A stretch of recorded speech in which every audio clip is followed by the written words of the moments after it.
Hey, what's up guys? Bajheera here, bringing you another Grim Dawn video. And since I made a little sort of build and gear and stats and skills update for my level 50 warder, which is a combination of the soldier and the shaman character, I thought I would show you guys a little bit of action in the Crucible while we're at it as well, because talking about the setup and the theory crafting behind the character is definitely fun, but seeing what they can do in battle is probably also pretty interesting as well. Plus, I talked a lot about the Crucible before because I think it's a really, really fun part of the game. It's actually how I've been leveling this guy for the most part. I know that there's a lot of fun story stuff that's cool to go through in Grim Dawn. I know that there's a lot of actual kind of important things that you need to do the story for in order to get powerful, like in order to make your character the most powerful, like gaining reputation, which will allow you to buy augmentations for your gear that, you know, do require certain reputation. I know that that's kind of important, but I've just been having a lot of fun smashing in the Crucible recently. You know, as I mentioned in the other video, we just got done with my 2018 competition season, taking a little bit of a vacation, just chilling at the house, you know, taking some time off to relax, play some video games, have fun kicking butt, and just sort of recharge after what has been an awesome and very productive and successful year. Just getting ready for the holidays and having fun. So the Crucible offers you an opportunity to just make bring your character into this arena and just destroy, you know, waves and waves of enemies like this. You'll have some boss monsters spawn, some hero monsters spawn, and basically you have to crush 10 waves in a row, and then at the end you can decide whether you want to continue on or call it there and receive your loot rewards, which is usually pretty darn good loot, especially at the end of this one. We've got some really cool stuff, but you also have the opportunity to talk with vendors between waves to, you know, buy some more potions. After it's all over, you receive experience points every wave. If you decide to end the wave or end the Crucible completely, you get to get your loot. But you also get devotion points, or no, sorry, not devotion points. You get tribute, which can be turned into devotion points. And as you get a certain amount of devotion points, the tribute required to unlock each one goes up. But it's actually not a bad way of leveling up a character.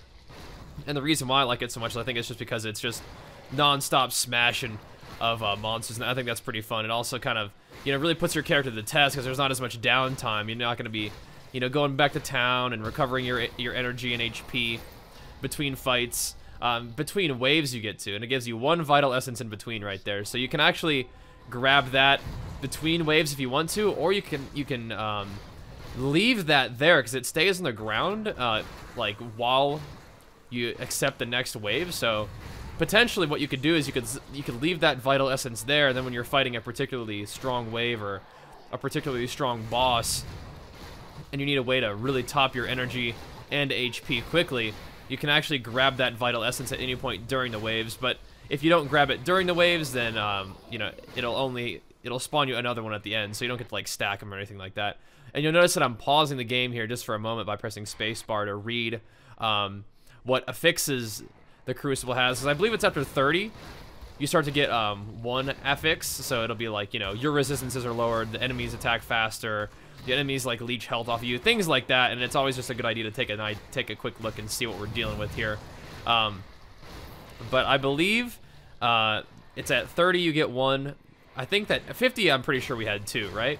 Maybe it's at 60 plus, you know, you keep having two, and I think at maybe 90 or 100 you start to get three. So, and then it does continue to stack up, by the way. So I think that maybe at 120 you get 4, and maybe 150 you get 5. So it gets pretty crazy. I've only ever gone to wave 100 so far, and that's what we're gonna be doing here. It's just me going to wave 100 with their Forcewave warder. But it's been a lot of fun to level up a character like this. And one of the things that I want to do is I want to make a quick video on a way to start a character off really, really powerful using the Crucible. It's just a good way to start your character with a few extra levels, some pretty good loot, and even a couple devotion points. Because I think that some of you guys have been saying in the comments that you guys have either returned to this game or picked up this game for the first time, want to give it a try. So giving you guys a little bit of a heads up on how to level a character up quickly using the Crucible might be helpful to you guys. Now, once again, I think that my recommendation is to still do the storyline, just because I think the storyline is cool. But one of the reasons why I haven't been doing the storyline is because I kind of wanted to go through the story with you guys on stream. But since I'm taking a little bit of vacation right now, I don't really want to be progressing the story without you guys, but I do still want to play some Grim Dawn, so the Crucible is perfect for that. But as you can see, I've been playing a fair amount of it. I've been enjoying it quite a bit, because my character is now level 51 as of this particular recording. But you'll see, as once we start to get to the later waves, and if you successfully complete the wave and you end off by talking to the guy, you get another huge chunk of experience right there, so that's something to consider as well. I think it's worth pushing the later waves for sure, but if you can end off on a good note, I think you might want to do that because the extra XP is really nice. Plus, I think you get another extra little kick of tribute. So XP for getting your skills, your stats from leveling up, and then of course using the tribute to get devotion points is always really nice. These guys are scary. Whenever you kill them, they do some sort of eruption, which always seems to just wreck my HP. So I am definitely being very liberal about spamming potions just to make sure that I stay nice and healthy. And what's interesting is early on I felt like I was using a lot of the energy potions, but now I don't really find myself using energy potions as much. I'm pretty much only using once again, I got to check these. So we're slowed. My movement speed and my attack speed are both slowed. So that's kind of an annoying one, because what I like to do with the Forcewave order, as you'll see, is kind of keep my enemies at a distance. You guys don't like to play that in-your-face melee brawler character, but I found that with Forcewave, it's really nice to be able to kite your opponents around a little bit, keep the damage rolling, but also avoid taking a lot of hits too. But I have a couple fun things about my Forcewave. If you guys saw my build video, you'll see the falcons kind of shooting off of my attacks sometimes, which deal extra physical damage, apply extra bleed damage and stuff like that. Plus, my charge ability now, even though I usually get a pretty good amount of lifesteal from my attacks anyway, the charge also has the Dryad's Blessing on there, which gives me another sort of chunk of healing, plus reduces the amount of time that I'll be bleeding and poisoned. So it's just another one of those things that's nice to sort of charge in there. It's almost like a victory rush, right? Like a impending victory where I can just press that anytime I want and get a nice heal. And that's one of the things that I kind of would like to go for in my build. Is there's another constellation that was the Bat, which was another one of those lifesteal ones. I ended up not taking it as much because I needed the points to go into, one, more defensive talents, and two, I needed points to sort of unlock some of the later stuff that I wanted to. But the Bat was really cool, and I actually leveled up a little bit. But that's one of the things about the devotion points. You kind of have to start making some tough decisions about where you want to go. And the one I'm leveling right now is the Crab, which gives me a combination of some offensive and some defensive. Definitely is going to give me some resistances there at the end, but also gives me a little bit of elemental damage. Once again, the elemental damage and stuff like that, it's not going to be a big deal to my character. My guy is mostly all about that physical damage, all about that internal trauma damage. I believe the internal trauma is shown by the little broken sword above the enemy's heads, and you can see, you know, my actual Forcewave hit does a significant amount of damage, but their health also begins to, you know, drain in between those attacks, and that's because I have all that internal trauma and bleed damage. And the internal trauma is just like another type of bleed damage. But I feel like the internal trauma is something that, like, if an enemy does have bleed resistance, I feel like it doesn't get reduced in the same way as a bleed, right? Because a bleed is a different category than internal trauma damage, even though I think they're both very similar. Like, it's like a physical dot effect, right? A physical damage over time effect, so. Regardless, my character feels pretty darn fun. I am pretty much just smashing things with the Forcewave. And I think I talked about this in my other video, my build video, is I think eventually I would like to develop some sort of like single target, like auto attack augmentation, where when I am, because right now, I mean, we're still we're doing okay, but we're still in the beginning of the game where a lot of what I'm doing is just AoEing mobs down. But I think eventually when mobs get strong enough, I may have to find a single target option, and that's where, you know, some different skill allocation and some different you know, way that I build my character will be important. Because right now, as you can tell, I can kind of just kite these mobs around, and when I do take hits, you know, I have enough regen to get through it. I have the Dryad's Blessing that gives me that nice heal whenever I charge something. I have a lot of lifesteal just in my build already, and I have the Ghoul, which will proc sometimes. And once again, we have less health, and I have the monsters do more regen but are more susceptible to my bleeds, which isn't that bad because they're usually getting killed in like a couple hits anyway. So their regeneration doesn't really worry me that much. But anyway, like I was saying, the way this works is that I can kite things around and deal damage, and I'm not just like tanking damage, right? But there are situations where my health does drop pretty low, and I have a couple different mechanics that will proc along with that, right? So I've got the Ghoul, which whenever I'm like below 40 or 45% HP, I get like increased attack speed, increased damage, and a lot of increased lifesteal. So I can kind of try to heal a lot of that HP back to try to avoid getting in the Menhir's Will proc range. But if I do take a huge hit, and we will see this procking a little bit later on in the video, the Menhir's Will proc, and that's like the cheat death last stand combination, right? So whenever I drop below like 30 or 40% health, it will proc so that my HP shoots back up. I get healed for like 40% of my HP, and my health regen also goes up by a whole lot too. So that kind of saves me from getting in some really sticky situations, but I also am very liberal about spamming my health potions, just because there's just you can get one-shotted sometimes. I'm making my character a little bit tankier now, so I don't get one-shotted as much, and I can survive some of those situations, but having a nice full HP bar can kind of help you avoid that, especially the very last boss on the wave 100. When I was first working on my character, I could get to level 100, but there was this one time where he like one-shot me from full health. My Menhir's Will was down, I guess, and just got blasted, so I've been a little bit more careful about that since then. And there's just some different stuff that can, I guess, one-shot you, but though that's partially because of the way I built my character. The way I built my character was all-out offense first thing in the game, because I didn't have a lot of fear about dying, just because it's so early in the game.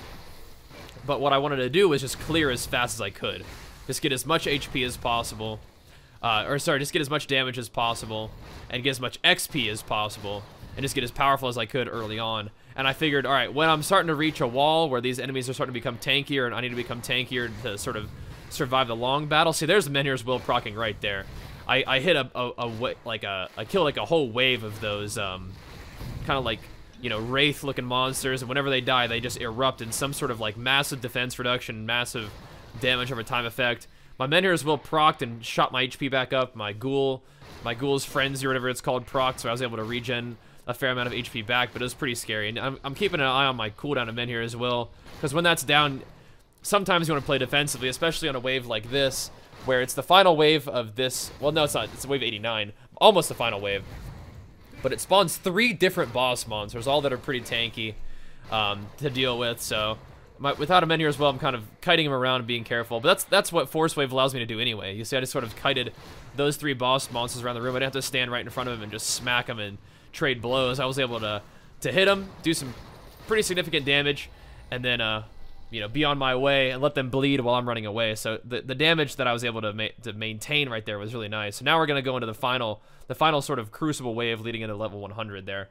And what's cool is that I talked about this in my other videos, that I was wondering if that little earthquake thing would proc off of my normal like Forcewave attacks instead of just the auto attacks, and it does. So you'll see like a little circular fissure spawn on the ground that does, it like stuns opponents, and it does just, you know, damage over time there too. So that's really nice. So that's one of the fun things about Grim Dawn, is that at first when I was playing, it was like, okay, I just have Forcewave. Forcewave is doing damage, but it is what it is. But now I have Forcewave, which does a lot of bleed damage as well, so there's damage over time effects. I have these little brimstone things that I'll spawn out sometimes when I do attacks.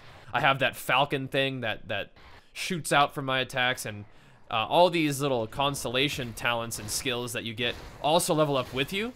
So as I've leveled up that falcon thing, just by gaining experience, it has done, like, it does more projectiles, and obviously the projectiles do more damage. There's probably a reduced cooldown on some of these things, like my Dryad's Blessing. When I level that up, the cooldown of it reduces. Same thing with the Ghoul. The Ghoul's cooldown will reduce. It also gives me like more damage, more attack speed, all that kind of stuff, which is pretty cool. So all these little skills that you get from the constellations leveling up with you. And I got the earthquake thing off of a piece of gear, so you can see it kind of spawn right there, the zombies walking through it, getting hit by it a little bit. Maybe not my most ferocious, my most fearsome way of dealing damage, but what's cool is that as you progress in the game, you get more and more of these little procs that that you get, and you can attach these procs to different abilities, and it just sort of the complexity and the cool factor of your build sort of blooms as you level up in the game. So even if it seems fairly simple starting off, as you progress, it starts to get a little bit crazier, right? Your skills do different things, and you know, one normal attack, you know, can instead of just being something that you know, it's still a force wave, it's cool, but now it can spawn, you know, fiery explosion. It can spawn these falcons that, like little seeker missiles that go hit stuff. It can spawn earthquakes that throw down an AoE and a stun on the ground. So it's a lot of really cool stuff that happens, and I think that's one of the things that's kind of got me so excited with this game, is that as you progress, it gets more and more crazy and fun. And my build is coming along. I'm still sort of focusing on the offensive stuff in terms of my skill talents, because right now I feel like I've become somewhat tanky enough. I've got a lot more HP before. My life-saving mechanics are a little bit more effective now. I think I can put more points into damage, but in terms of my constellations, I have been trying to put a little bit more points in the devotion tier into defensive stuff. So that crab thing that I was talking about, what is eventually going to happen with the crab, which is the devotion thing that I'm working on now, is that I do get some innate sort of just defensive talents, but I also get some elemental damage, which isn't a big deal. But also I get a shield that can proc sometimes when I get hit. I think it's on hit, not a certain life percentage, but I have to double check that. But either way, it spawns a shield on me that shields me from particular types of elemental damage, like ether, chaos, and elemental, I believe. So some of these situations where I'm fighting these really scary monsters, like this lightning thing that just took like half my HP, yeah, that'll give me a shield against that, which is nice. So Menhir's Will proc, my HP is draining, and this is the guy that I'm talking about right here. He'll like switch positions with you, and then he will spawn right on top of you, dealing a ton of damage. So you have to be really careful about that, and I'm being very mindful of that. And when my Menhir's Will is down, I'm kind of especially being cautious. I'm definitely trying to spam potions when I can. Use a potion right there. Still trying to buy time for Menhir's Will. And I'm also just trying to keep the damage up as much as possible, using my charge to heal myself, keep him at a distance, and allow my Forcewave at max range to kind of keep my dots, keep my internal trauma applied to him, and let him sort of just bleed over there. And we did complete the wave, which is nice. So that's pretty scary. And you can tell that in terms of XP, the XP starts off a little bit slow, but once you get to these later waves, and you stack this this times 10 up in the top right corner, that's like, I believe it's an experience multiplier. And as long as you continue to clear the waves fast enough, there's a timer with each wave. And as long as you continue to clear the waves fast enough, the multiplier for your experience will be maintained. And so at the end of it all, we complete the wave. Look at this item, by the way. +1 to all skills is very exciting, but it does require a lot of spirit. So even with my 10% reduction that I get from my Blessing of the Dryad constellation, it's still tough to get that. So and I got a lot of blueprints too. I got 2 of those same blueprints as well. But either way, the experience multiplier is pretty significant. So I definitely encourage you to try to clear these waves as fast as possible. That's another reason why a character like the Forcewave Warder with all the AoE is pretty important. And at the end of it all, you get these really nice loot boxes. So, and the loot boxes do, like, everything in the Crucible scales to your level pretty much. Even if the wave 1 is pretty easy, they're all still level 50 still. So the gear also scales. And that's one of the reasons why I've been trying to push these later waves, is because you get some crazy stuff. I actually got my first ever legendary from clearing the Crucible one time. It was like a two-handed ranged rifle weapon, so nothing I'm really going to use, but it's still cool to see a purple pop up. Purple is the color of the legendary items in here. So I've also got my loot filter on to only show me like rare items and up, but I can turn the loot filter off, because once I take a look at my items and learn my recipes and stuff, we can turn the loot filter off and pick up all the magic items and sell that for gold. So the Crucible is really good for XP, obviously, especially if you're able to clear it with all the waves. It's really good for leveling up your devotions, because you can see I think I started at 0, right? And I have 28 tribute now. And at this point, 1 devotion talent costs 18 tributes.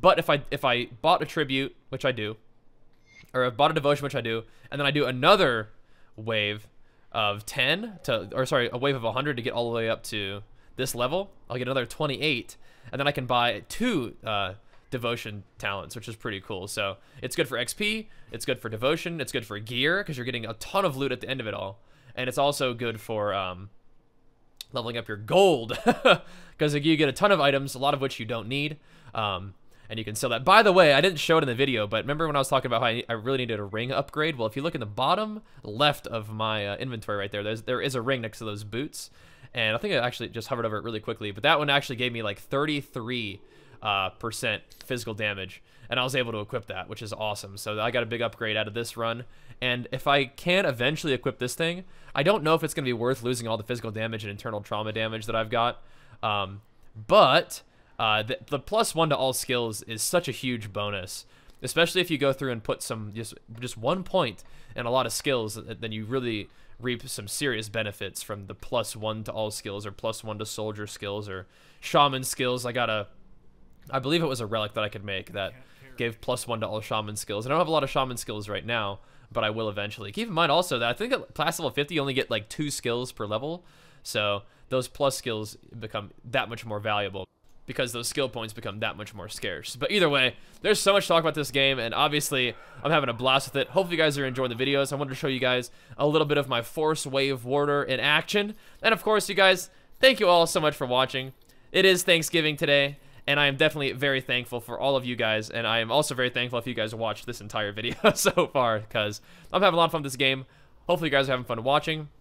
More than happy to keep some Grim Dawn content rolling for you guys, as I am thoroughly enjoying my Thanksgiving vacation with Jenny, kicking butt in some games, chilling out, having a good time, but also just making some videos, because that's something that I enjoy doing, and I hope that you guys enjoy watching. Either way, happy Thanksgiving, guys. Thank you so much for watching, and we'll see you guys next time. Peace!